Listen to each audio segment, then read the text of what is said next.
ketika kita bertani, kita salah guru 2 kali.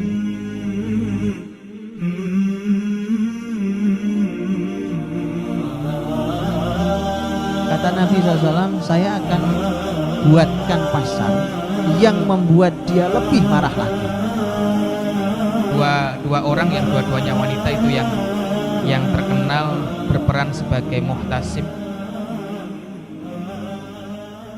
Assalamualaikum warahmatullahi wabarakatuh. Innal hamdalillah nahmaduhu wa nasta'inuhu wa nastaghfiruhu wa nastahdihi wa na'udzu billahi min syururi anfusina wa min sayyiati a'malina. May yahdihillahu fala mudhillalah wa may yudlil fala hadiyalah. Asyhadu an la ilaha illallah wahdahu la syarikalah wa asyhadu anna Muhammadan abduhu wa rasuluh wa minhu ala wahyihi wa safiyyuhu wa khaliluh arsalahu rahmatan lil alamin basyiran wa nadhira wa da'iyan ila Allah bi'idnihi wa sirajan munira. Allahumma salli ala Muhammad wa ala alihi wa sahbihi wa man tabi'ahu bi ihsanin ila yaumiddin. Allahumma inna nas'aluka ridhaka wal jannah wa na'udzubika min sakhatika wan nar. Amin ya rabbal alamin. Amma ba'du.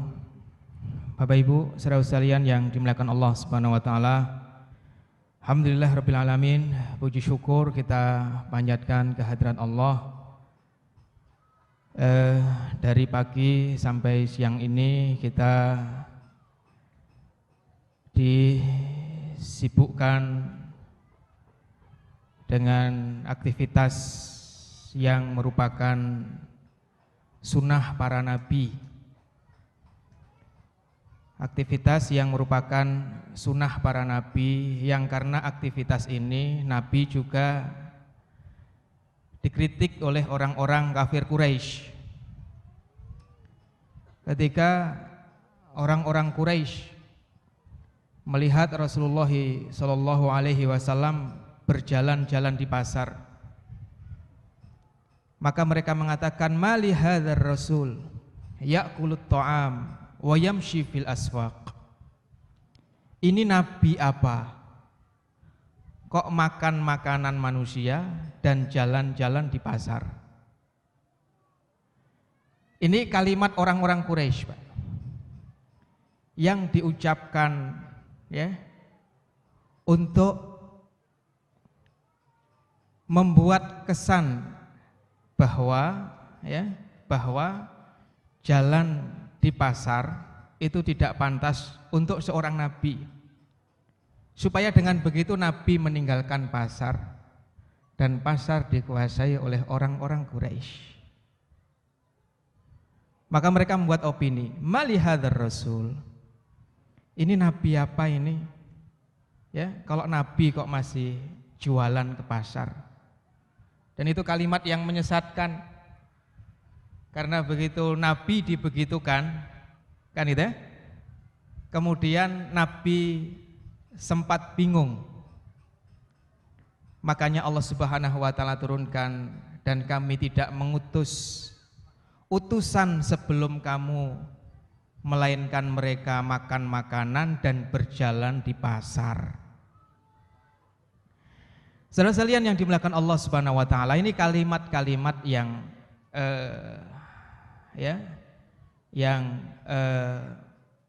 tujuannya sebenarnya ingin menjauhkan Nabi dari dunia ekonomi, karena kalau kita membaca sirah nabawiyah, Rasulullah itu setelah menjadi Rasul itu tetap berniaga ke pasar. Dan tidak benar jika kemudian Rasulullah setelah menikah dengan Khadijah itu hidup pakai harta kekayaan Khadijah, tidak benar, Pak. Kalau Khadijah setelah Rasulullah diutus menginfakkan hartanya di jalan Islam, iya. Tapi Nabi ketika itu tetap ke pasar. Buktinya diejek oleh orang-orang Quraisy, ya, bahwa Nabi itu harusnya tidak ke pasar. Dan itu juga dibuktikan bahwa ketika Khadijah radhiyallahu anha meninggal dunia, maka Khadijah meninggalkan harta warisan yang cukup banyak, dan di antara yang mewarisi harta istri adalah suami, yaitu Rasulullah Muhammad SAW.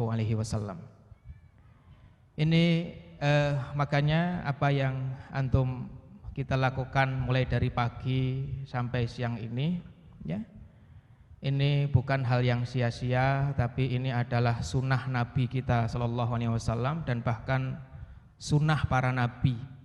Ketika Allah menjelaskan bahwa setiap nabi itu juga jalan ke pasar, pergi ke pasar, dan ini juga yang diistimbatkan oleh para sebagian ulama kita bahwa memang Nabi kita Shallallahu Alaihi Wasallam dan juga nabi-nabi sebelum Nabi Muhammad itu adalah orang yang dengan berjalan ke pasar itu berkecukupan ekonominya. Karena kalimat Nabi setiap kali berdakwah, aku tidak mengharap imbalan pada kalian karena imbalanku hanya di sisi Allah, itu bukti kalau mereka cukup secara ekonomi. Dari mana mencukupinya? Allah berfirman, dan utusan-utusan sebelummu tidak kami utus melainkan mereka berjalan-jalan di pasar. Makanya saudara sekalian yang dimuliakan Allah Subhanahu wa taala, ini merupakan satu kebaikan yang kita berharap hari ini Allah Subhanahu wa taala menatap kita semua dengan tatapan keridhaan dan memberkahi apa yang kita lakukan, sehingga bermanfaat bagi kita dan manfaat itu meluber sampai kepada seluruh umat Nabi Muhammad SAW. Saudara sekalian yang dimuliakan Allah Subhanahu wa taala,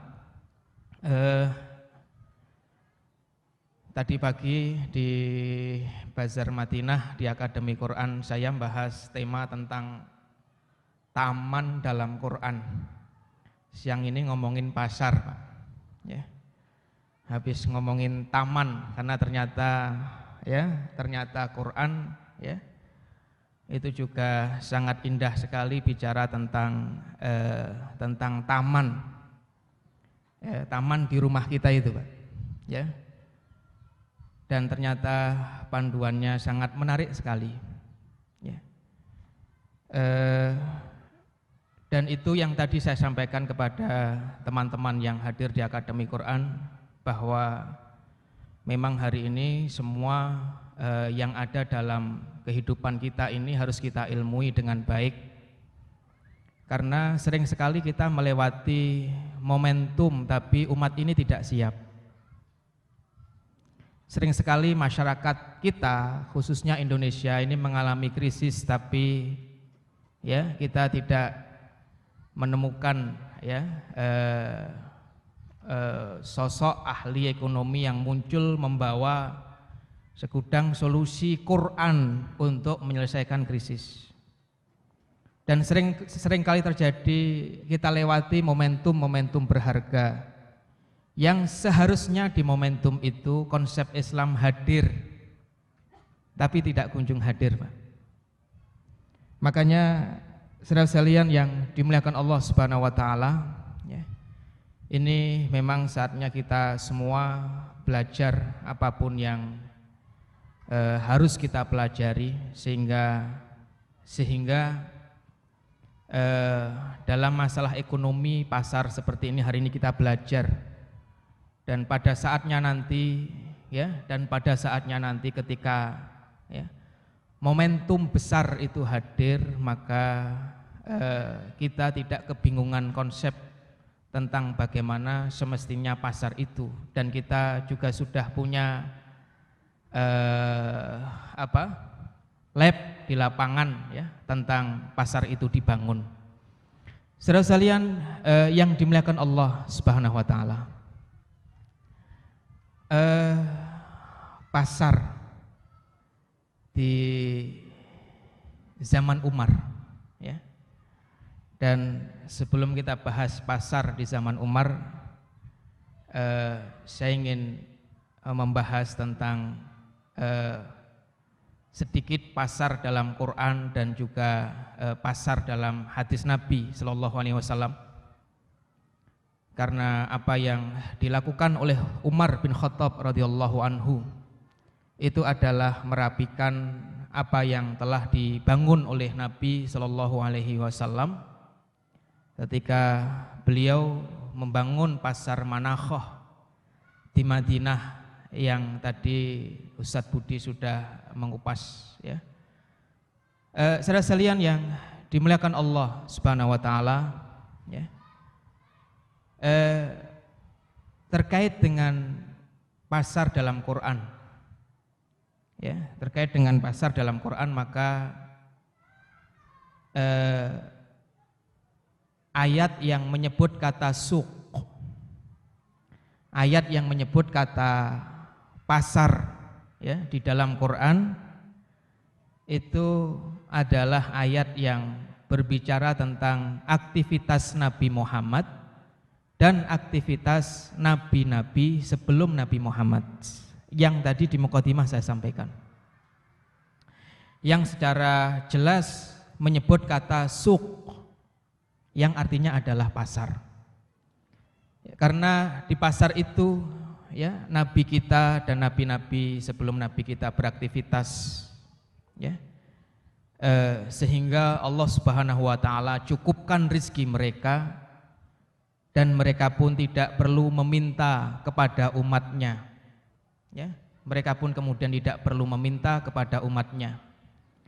Pernah saya sampaikan barangkali seperti Nabi Nuh alaihissalam yang ketika berdakwah kemudian kaumnya menganggap bahwa dakwahnya ini hanya pengen uang, maka Nabi Nuh menjawab, kalau untuk urusan uang aku tidak perlu karena balasanku ada di sisi Allah Subhanahu wa taala.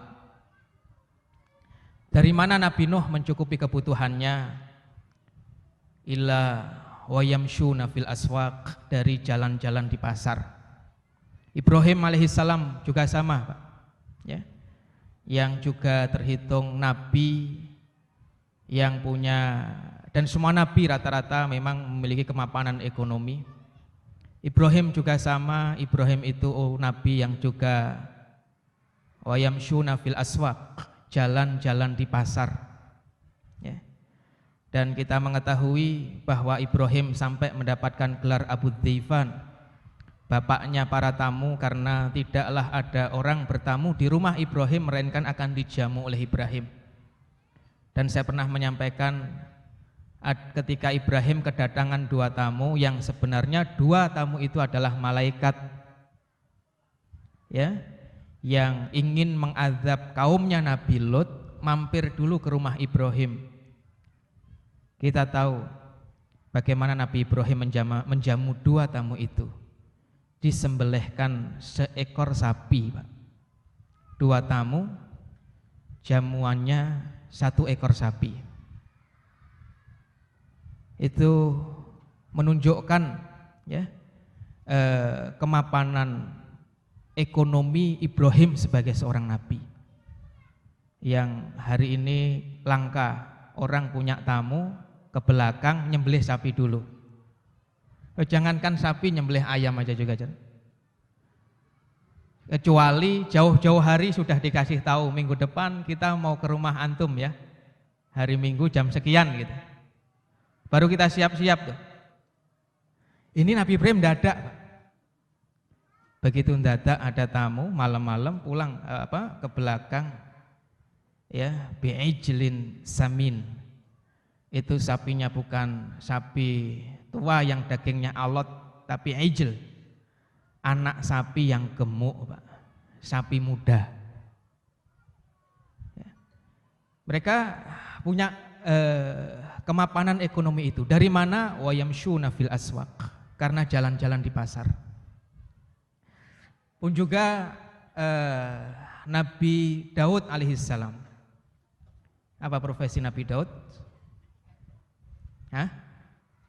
Ya, Allah ajarkan, Allah lembutkan besi di tangan Nabi Daud alaihissalam, sehingga beliau bisa membuat pedang, baju besi dan lain sebagainya. Dan antum tahu harganya satu baju besi berapa? Satu baju besi itu di zaman Rasulullah ya kurang lebih harganya sekitar 40 dinar. Satu baju besi, Pak. Itu 40 dinar. Satu dinar sekarang berapa, Ustaz? 2 juta. Sekitar 80 juta, Pak. Gitu ya? Dan Nabi Daud pabriknya. Pabriknya aja kebayang kekayaannya seperti apa. Makanya punya anak Sulaiman, Sulaiman juga begitu itu, Pak. Dengan segala kekayaan orang tuanya itu. Ya. Jadi itu baru satu baju besi. Makanya saudaraku sekalian yang dimuliakan Allah Subhanahu wa taala, Rasulullah SAW meninggal dunia dan baju besinya tergadaikan pada Yahudi. Itu adalah riwayat yang menunjukkan bahwa Nabi mapan ekonominya, bukan menunjukkan kefakiran Rasulullah SAW. Karena harga satu baju besi segitu itu, ya, 40 dinar. Dan antum tahu itu baju besi digadaikan dengan apa? Digadaikan dengan 2 kantong gandum, yang satu kantongnya harganya 1 dinar. Jadi Nabi menggadaikan baju besi untuk ngambil 2 kantong gandum, 2 dinar atau 4 juta. Harga baju besinya 90-an juta atau 80 juta. Cuma diambil segitu itu. Sisanya masih banyak, Pak. Makanya beliau wafat gitu ya. Baju besinya masih tergadaikan gitu ya. Itu sebenarnya uangnya Nabi masih di sana. Adapun beliau tidak sempat menebus karena setelah malam itu, setelah malam Nabi meminta sahabatnya yang berprofesi untuk menjamu tamu menggadaikan baju besi Rasulullah. Setelah malam itu Rasulullah kemudian jatuh sakit sampai 10 hari pertama sebelum wafat, 9 hari sebelum wafat, 8 hari, sampai sakit itu menghantarkan Nabi bertemu dengan Allah Subhanahu wa taala. Jadi belum sempat ngambil sisa uang yang masih ada di tempat Yahudi. Ya. Jadi saudara sekalian yang dimuliakan Allah Subhanahu wa taala, dari mana itu? Selain dari ghanimah pun juga wayamshuna fil aswaq, jalan di pasar-pasar.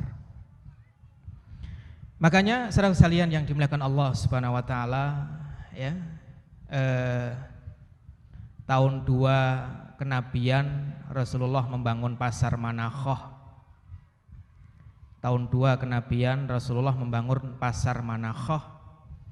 Dan tahun 3 Hijriah Bani Qainuqa diusir dari Madinah. Tahun 2 Hijriah Nabi membangun pasar Manakhoh. Tahun 3 Hijriah Yahudi Bani Qainuqa di Madinah ada beberapa pasar. Yang paling besar pasarnya Bani Qainuqa. Itu Bani Qainuqa diusir dari Madinah. Dan ketika Bani Qainuqa diusir dari Madinah, maka kita bisa mengetahui kemudian seperti apa peta pasar yang dibangun oleh Nabi setahun sebelumnya. Sehingga saudara sekalian yang dimuliakan Allah Subhanahu wa taala, ya, pasar yang dibangun Nabi, ya, pasar yang dibangun Nabi, yang Nabi pilihkan di tempat yang membuat orang Yahudi marah. Lihat, itu sebenarnya bukan hanya sekedar Nabi ingin membangun ekonomi umat, Pak. Karena terlalu sederhana kalau kemudian tujuannya hanya untuk membangun ekonomi umat. Kenapa? Karena para sahabat hari itu, ya, para sahabat hari itu, Pak, itu ya dalam keadaan ekonomi yang pas-pasan, tapi tidak mengurangi kebahagiaan mereka sebagai hamba Allah. Mereka ridho dengan keadaan itu, ya. Sehingga Nabi bangun pasar bukan hanya untuk tujuan bangun itu, Pak. Kalau bangun ekonomi orang sahabat, ya, sudah tidak lagi tergiur dengan dunia, walaupun nanti dalam perjalanan seperti di Badar, di Hunain, itu dunia kembali membuat para sahabat sedikit berbelok orientasinya dan diluruskan kembali oleh Rasulullah dan Quran. Tapi saudara sekalian yang dimuliakan Allah Subhanahu wa taala, Nabi membangun pasar karena ingin menegakkan keadilan, ya, keadilan ekonomi yang saat itu memang betul-betul sangat zalim karena dipegang oleh Yahudi. Ya, sudah pajaknya tinggi, ribanya besar. Makanya kalimat Nabi, ini pasar kalian, tidak boleh dipungut pajak dan lain sebagainya. Dan pajak juga enggak boleh dikurangi. Ya. Sehingga saudara sekalian yang dimuliakan Allah Subhanahu wa taala, ya. Ketika Rasulullah membuat pasar seperti itu, antum bisa bayangkan ada pasar Bani Qainuqa, ada pasar Manakhah, yang sebenarnya tempat sebelumnya bukan Manakhah itu, tapi tempat sebelumnya adalah Baqi'-nya Zubair, yang bukan pasar Manakhah hari ini. Itu bisa kita lihat ketika ada pasar Bani Qainuqa Yahudi yang memungut pajak tinggi bagi pedagang yang berjualan di dalamnya dan memberlakukan riba serta tidak jelas kualitas dagangan di dalamnya, baik buruk halal haramnya. Di satu sisi ada pasarnya Nabi, Bu, yang memang belum seberapa besarnya dibanding pasar Bani Qainuqa, tapi gitu ya, yang dijual jelas baiknya, jelas halalnya, tidak ada pajaknya, gitu ya, tidak ada pajaknya, dan mereka bebas berjual beli di sana dengan aturan-aturan yang baik. Maka orang nggak perlu mikir pun sebenarnya sudah pasti milih pergi ke pasarnya Nabi. Maka dalam membangun pasar ini juga sama, Pak. Ya. Hari ini kita melihat kalau dalam pikiran saya, entah dalam pengamatan ahli di bidang ini, saya tidak tahu. Kalau dalam pikiran saya contohnya pasar Islam yang di dalamnya menjual makanan-makanan yang baik. Ketika menjual beras pun juga beras yang organik. Dan dalam logika saya, Pak, makanan-makanan yang baik, ya, yang pengolahannya baik ketika ditanam seperti beras dan lain sebagainya, buah-buahan juga dengan cara yang baik, tidak pakai ya, obat-obat kimia yang membahayakan contohnya, itu harusnya ya di pasaran harganya lebih murah daripada yang mengeluarkan biaya mahal untuk beli obat, harusnya. Dalam pikiran saya, Pak. Entah ini dalam pandangan ahli, oh enggak Ustaz, Karena kalau nggak pakai obat, kosnya lebih tinggi dan lain sebagainya, itu kurang tahu. Tapi setidaknya gitu. Kalau kita nanam, ya, kita pelihara dengan baik, yang satu nanam harus beli obat, gitu ya, untuk memperbanyak buahnya dan lain sebagainya, ya. Harusnya yang tidak berbiaya ini, yang natural, yang alami ini lebih murah. Ya. Sehingga saudara sekalian yang dimuliakan Allah Subhanahu wa taala, kalau kondisi pasar itu demikian, lihat, yang satu pasar Islami, ya, yang satu tidak Islami, ya.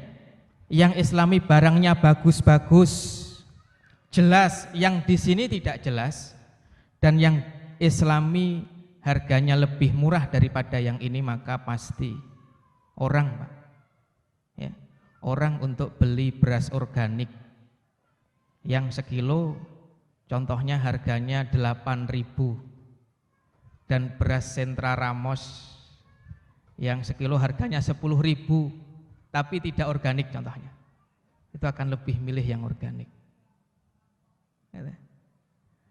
Banyak saudara sekalian yang dimuliakan Allah Subhanahu wa taala, ini yang kemudian perlu difikirkan. Ya, ini yang kemudian perlu kita pikirkan. Dan saudara sekalian yang dimuliakan Allah Subhanahu wa taala, ya, pasar yang dibangun Nabi itu kemudian terus berkembang. Begitu Mekah dibuka, maka Rasulullah SAW meminta Sa'id bin As, ya, untuk mengawal pasar di Mekah. Adapun di Madinah, pengawalan pasar dan pengawasannya diserahkan kepada Umar bin Khattab radhiyallahu anhu. Sampai zaman Abu Bakar As-Siddiq radhiyallahu anhu. Kemudian Abu Bakar As-Siddiq radhiyallahu anhu meninggal dunia, baru kemudian Umar jadi khalifah, dan saat itulah kemudian Umar bin Khattab, Pak, kita banyak mendapati riwayat-riwayat dari beliau tentang bagaimana beliau mengembangkan dan menjaga pasar yang dulu dibangun oleh Nabi SAW. Dan sebagaimana kita mengetahui bahwa yang kemudian disiapkan oleh Umar untuk mengawal dan mengawasi pasar itu adalah muhtasib, atau di pasar itu harus dibuatkan sistem, namanya adalah sistem al-hisbah, pengawasan, pengontrolan. Yang sebenarnya hisbah ini adalah dulu tugasnya bukan hanya di pasar, Pak, tapi hisbah itu adalah sekelompok orang yang ditunjuk tujuannya untuk amar ma'ruf nahi munkar itu saja. Apakah amar ma'ruf nahi munkar di jalan dan lain sebagainya, itu namanya hisbah. Tapi karena perangkat negara Islam hari itu mulai banyak, wilayahnya semakin luas, maka khusus untuk pasar dibuatkan hisbah tersendiri. Ya. Yang awalnya hisbah ini adalah ya semisal penegak hukum syariat, Pak, ya, yang beramar ma'ruf nahi munkar. Ayatnya jelas, wal takum minkum ummatu yad'una ilal khair wa ya'muruna bil ma'ruf wa yanhauna 'anil munkar. Hendaklah di antara kalian ada sekelompok orang yang menyuruh kepada kebaikan, ya, dan mencegah dari kemungkaran, dan mereka adalah hisbah, adalah muhtasib. Tapi karena wilayah mulai luas, ya, wilayah mulai luas, kemudian perangkat untuk membangun negara pun juga mulai banyak, maka di zaman Umar, ya, hisbah ini mulai dibuat sendiri khusus untuk pasar. Dan di antara muhtasib yang ditunjuk oleh Umar untuk mengawal pasar di Madinah, ya, mengawal pasar di Madinah itu yang terkenal ada dua, ya, yang terkenal ada dua. Yang pertama adalah Syifa bin Abdillah. Ini seorang wanita ya yang hari itu bahkan Raghib Sirjani menyampaikan posisi hisbah itu hampir sama kedudukannya dengan posisi qadhi, hakim. Sehingga kalau hakim di zaman itu adalah sebuah lembaga kementerian sendiri, maka hisbah ini juga, hisbah untuk pasar itu juga kementerian sendiri, Pak. Ya. Dan penanggung jawabnya yang pertama adalah Syifa binti Abdillah. Ini seorang wanita.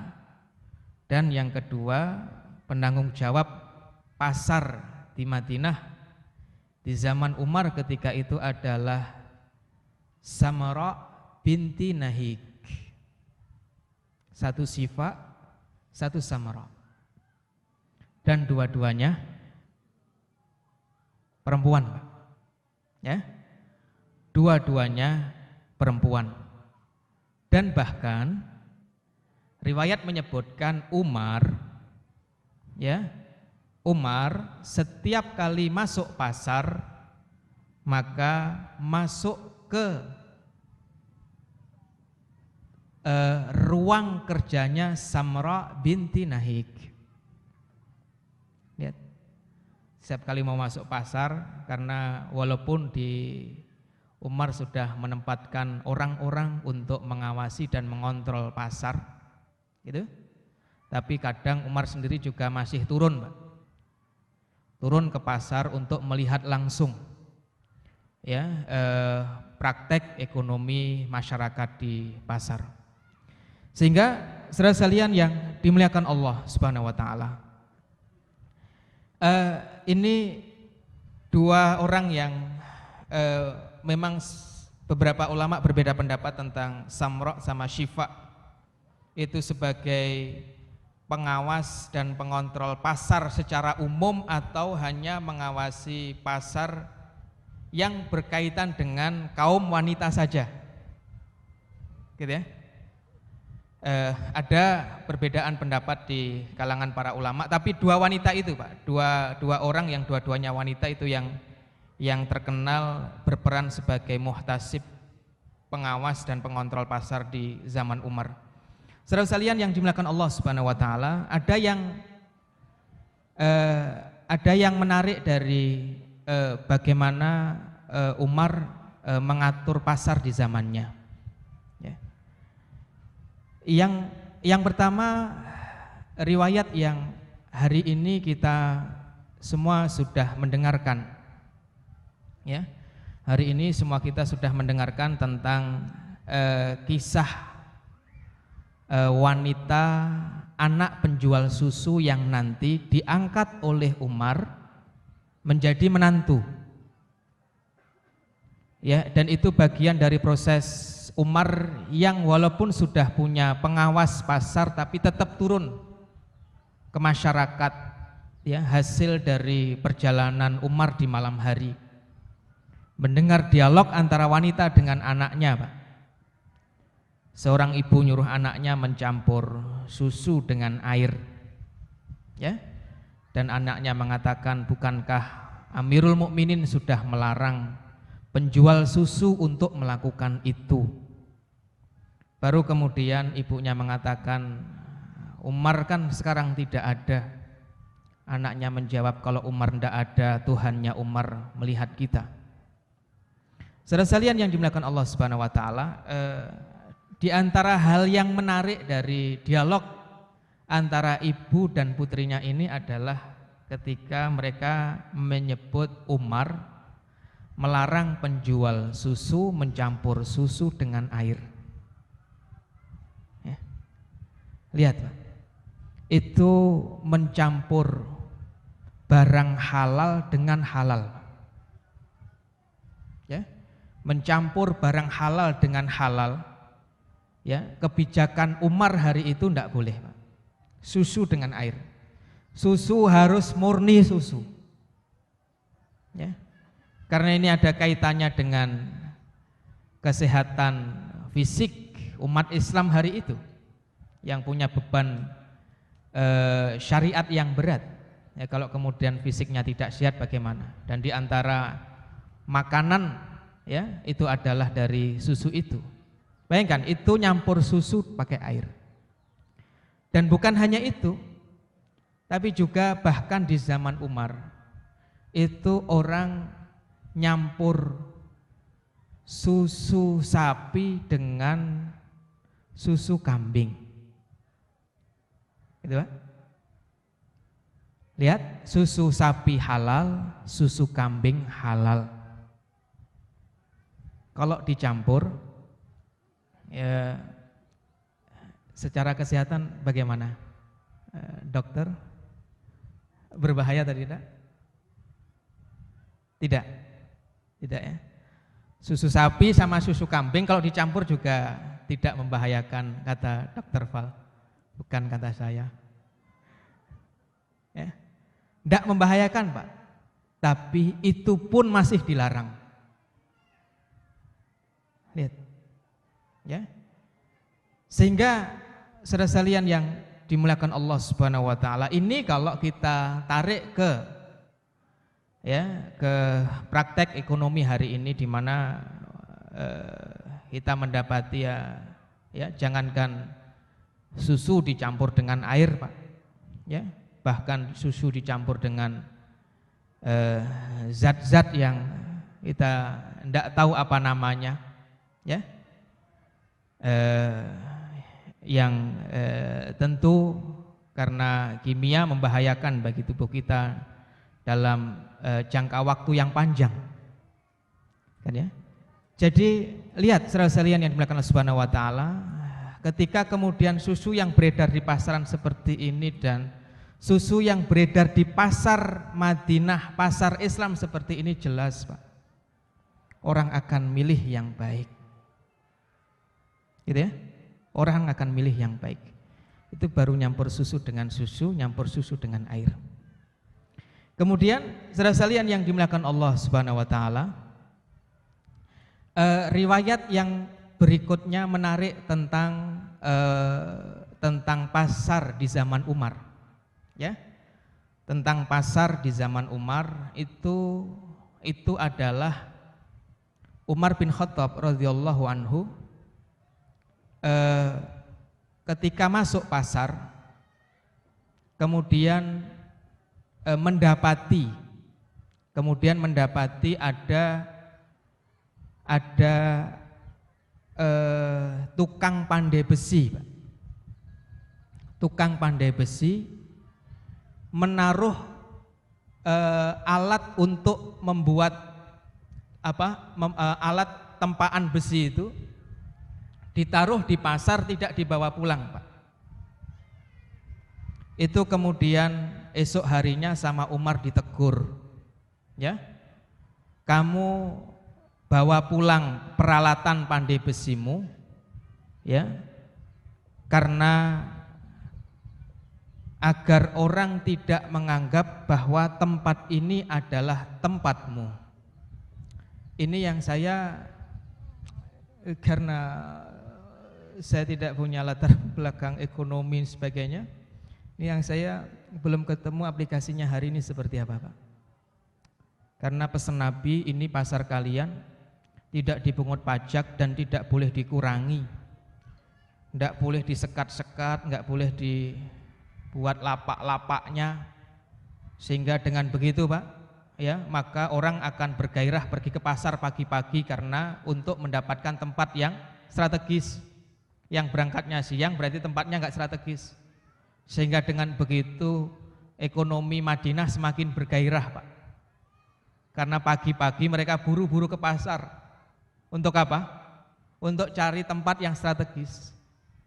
Makanya ketika ada orang naruh, gitu ya, alat tempa besinya di pasar tidak dibawa pulang, itu sama Umar ditegur. Karena apa? Karena khawatir pedagang yang lain mengira ini tempat sudah kamu tempati, padahal kamu datangnya belakangan. Lihat, ini coba dicarikan aplikasinya untuk model pasar hari ini seperti apa. Dan bukan hanya itu, bahkan ada penjual Pak, penjual untuk menarik pedagang itu menaruh di depan jualannya gentong untuk minum, Pak. Dan di samping gentong itu ada budak yang tugasnya ngasih minum pada para penjual yang ada di pasar itu. Itu pun begitu Umar ngelihat, Umar tanya, ini gentong untuk apa? Punya siapa? Oh, punya saya. Tujuannya untuk apa? Untuk minum orang-orang yang di pasar.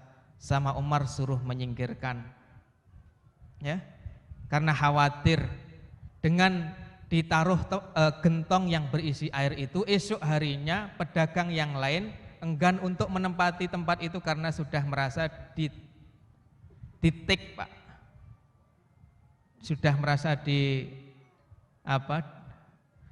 didilip, bahasa Jawanya itu apa ya? Iya, ditandai gitu oleh pedagang itu. Lihat, bebas, ya. Dan ini aplikasinya seperti apa nanti silahkan didiskusikan oleh teman-teman Iqtisadi.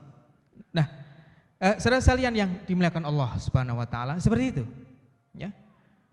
Umar hanya ingin menjaga originalitas pesan Nabi untuk pasar, bahwa tidak boleh dipungut pajak, gitu ya, dan tidak boleh dibatas-batasi, tidak boleh dikurang-kurangi tempatnya.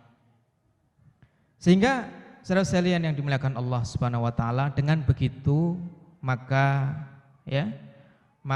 orang yang hari ini contohnya dapat lapak paling belakang, tidak laku gitu, itu masih bergairah, besok datangnya lebih awal biar dapat paling depan. Orang datang langsung lihat dagangan saya, optimis, Pak. Lah kalau pedagang yang harus bayar, ya, karena punya uangnya sedikit, sehingga nyewanya bisanya cuma di pojok paling belakang, dilewati pun kalau ada orang mau ke toilet saja, kalau nggak mau ke toilet nggak ada orang yang lihat, ya. Sehingga tidak terlalu bergairah ekonomi itu. Lihat Rasulullah SAW. Dan Umar begitu cara menjaga originalitas pesan Nabi tentang pasar. Saudara sekalian yang dimuliakan Allah Subhanahu Wa Taala, kemudian yang ketiga, ya, kalimat Umar yang menarik dan penting bagi kita tentang pasar itu adalah kalimat masyhur beliau, la yabi' fi suqina illa man tafaqqaha fid din wa illa sayakhudhur riba sya'a am aba. Tidak boleh jualan di pasar kami kecuali orang-orang yang tafakuh dalam agama.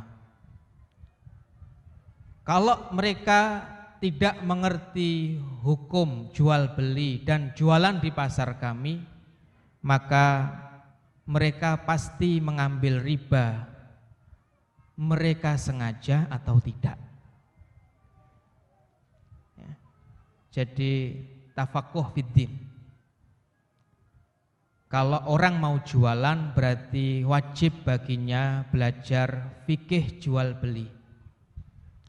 Kalau orang mau membuka usaha simpan pinjam, maka wajib baginya membaca fikih simpan pinjam, ya.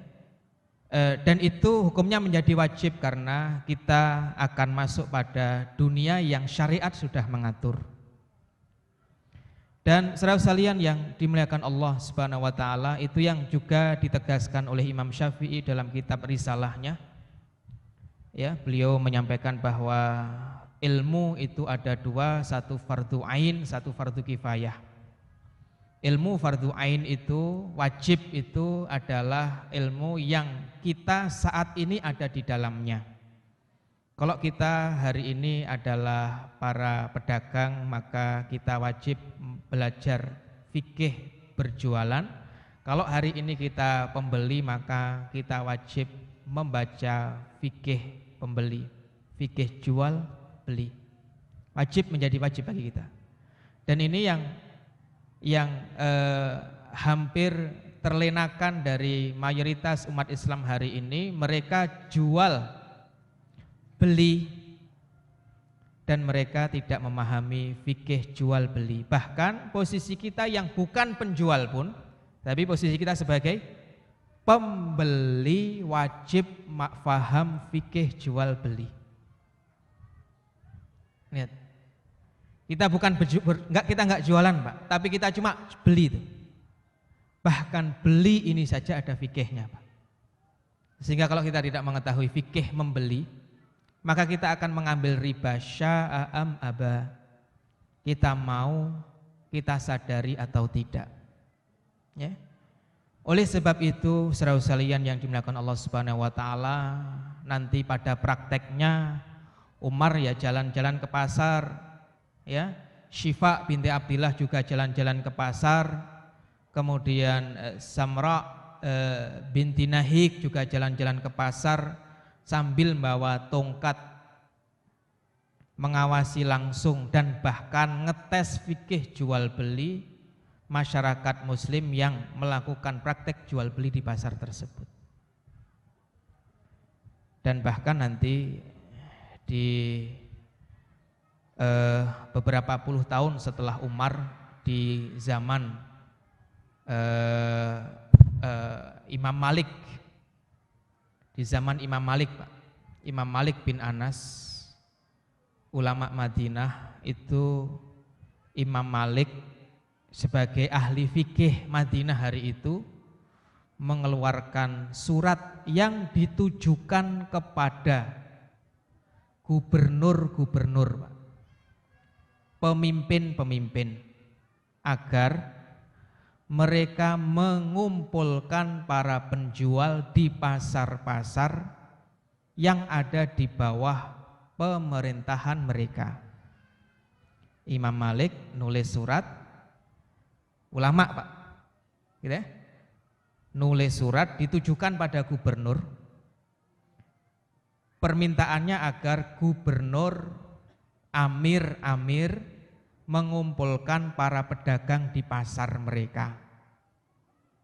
Dan nanti begitu sudah dikumpulkan para pedagang, gubernur menghubungi Imam Malik, Imam Malik datang dan ngetes fikih mereka satu-satu. Dan yang tidak paham halal haram, pertanyaannya mudah-mudah seputar halal haram dalam jual beli Pak. Yang tidak bisa ketika dites oleh Imam Malik, maka barang dagangannya akan diambil dan dikeluarkan dari pasar, diminta untuk dikeluarkan dari pasar. Ya. Jadi sampai segitu ketat Pak, ya, sampai segitu ketat ulama dan Khulafaur Rasyidin mengawal pasar agar sesuai dengan yang diinginkan oleh Rasulullah Muhammad SAW. Ya. Bahkan nanti di beberapa fase di daulah Bani Umayyah di Andalus itu Pak, di Andalusia, Spanyol, Portugal, itu bahkan menuliskan kalimat la ghaliba illallah, tidak ada yang menang kecuali yang dibersamai oleh Allah itu di mata uang. Lihat dinar sama dirham itu disetempel tulisannya la ghaliba illallah, tidak ada yang menang kecuali yang dibersamai oleh Allah. Sehingga orang itu Pak, ketika ke pasar mau ngambil uang, yang dia baca itu di uangnya Pak. Ya. Di tengah-tengah kita mengetahui bahwa pasar, ya, bahwa pasar itu adalah tempat yang diduga banyak melenakan orang-orang dari mengingat Allah. Sehingga kalau para umarok, ya para pemimpin umat Islam di Andalusia hari itu di mata uang sampai mengingatkan masyarakatnya, Pak. Ya, pakai itu. Ya. Dalam rangka agar kesibukan dalam urusan ekonomi yang itu penting tidak melenakan dari mengingat Allah. Dan hari ini ya kalau kita melihat mata uang kita, Pak, beda. Ya, kalau dulu melihat dinar sama dirham itu yang diingat bahwa yang menang adalah yang dibersamai Allah. Begitu kita melihat mata uang kita, maka ada gambar monyetnya di sana, Pak. Ya, dan monyet itu adalah, tahu kenapa monyet, Bu? Monyet itu simbol apa? Binatang paling apa? Hah? Paling rakus, Pak. Hah? Monyet itu binatang simbol kerakusan. Ya. Dalam fabel kisah-kisah binatang dalam Islam, ya, yang jahid, ulama Muslim itu sudah membuat kitab judulnya Al-Hayawan, binatang-binatang itu, ya, ketika menggambarkan kera, monyet itu adalah simbol kerakusan.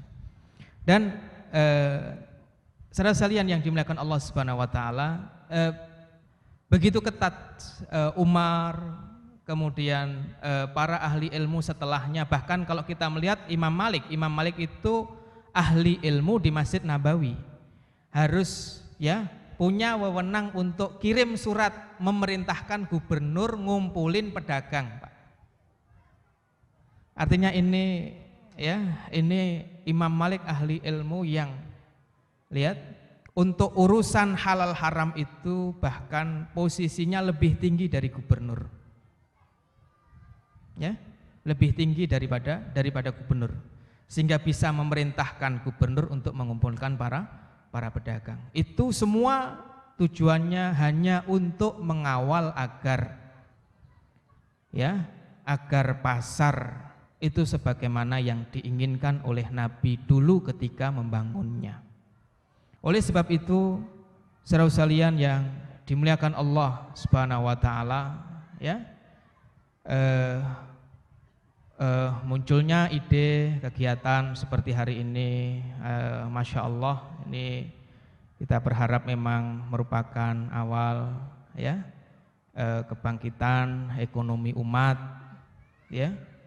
Dan selanjutnya memang yang perlu kita lakukan adalah terus membekali diri kita dengan ilmu, ya, agar aktivitas seperti ini tetap berada dalam koridor syar'i yang benar, ya. Dan sebagai penutup, ada hal yang menarik dari cara Nabi membangkitkan gairah pasar di Madinah. Itu adalah Nabi sendiri, Pak.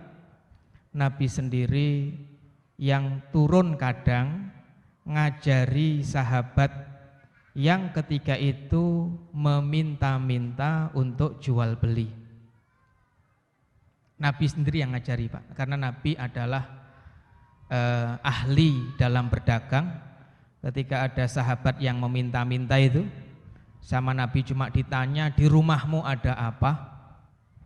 Kemudian suruh ngambil, begitu diambil sama Nabi dijual.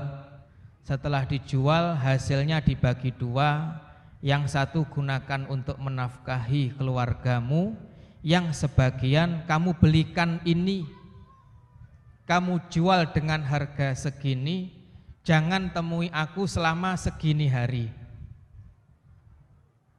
Ya, jadi sahabat itu tidak menemui Nabi, ya, dalam kurun waktu yang Nabi tentukan. Begitu selesai 2 minggu kurang lebih, ya, sahabat itu melakukan apa yang dinasihatkan oleh Nabi, membeli barang dengan harga sekian, menjual dengan harga sekian. berapa hari kemudian baru menemui Nabi dan sudah mendapatkan keuntungan yang banyak. Nah, di kita ini saudara sekalian yang dimuliakan Allah Subhanahu wa taala, ada Bapak Ibu yang memang sudah ahli dalam berdagang. Ada di antara kita yang baru memulai, gitu ya. Maka lakukan seperti yang Nabi lakukan, Pak.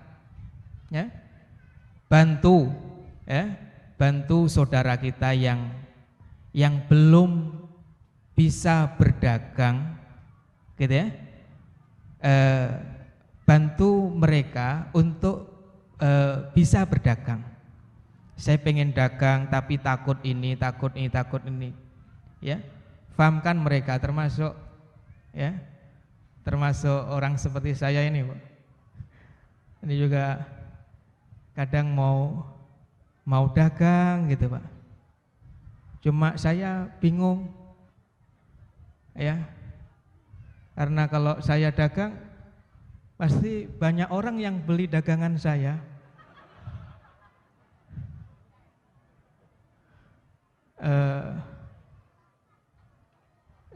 Saya juga narik ojek, saya mau narik ojek, Pak. Cuma kalau saya narik ojek,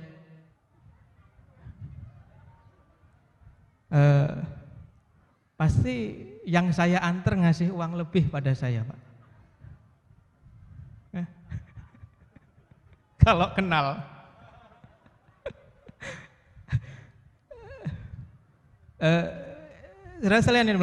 Jadi begitu tuh Nabi, Pak. Ya, sampai yang nggak ngerti berdagang pun lihat, cuma bisanya minta-minta, Pak. Bisanya cuma minta-minta, itu nggak lebih dari 2 minggu jualan di pasar Manakhoh, ya, datang menemui Nabi dengan membawa keuntungan yang lebih banyak dari, ya, harta yang kemarin dijual untuk modal. Makanya saudara sekalian yang dimuliakan Allah Subhanahu wa taala, ya, disinilah perlunya kita bersama-sama membangun pasar umat ini, ya. Tidak bisa sendiri-sendiri, yang dalam otaknya masih ada nilai-nilai kapitalis, gitu ya. Itu segera didetoks, segera dibersihkan, karena konsep Islam, ya, sangat jauh dari konsep kapitalis, ya. Di sini kita membangun bersama-sama, yang tidak bisa diajari, yang bisa pun juga berbagi ilmunya dengan yang lain dan lain sebagainya. Dan kita berharap mudah-mudahan apa yang kita lakukan ini diberkahi oleh Allah Subhanahu wa taala. Demikian yang bisa saya sampaikan pada kajian siang hari ini, mudah-mudahan bermanfaat. Assalamualaikum warahmatullahi wabarakatuh.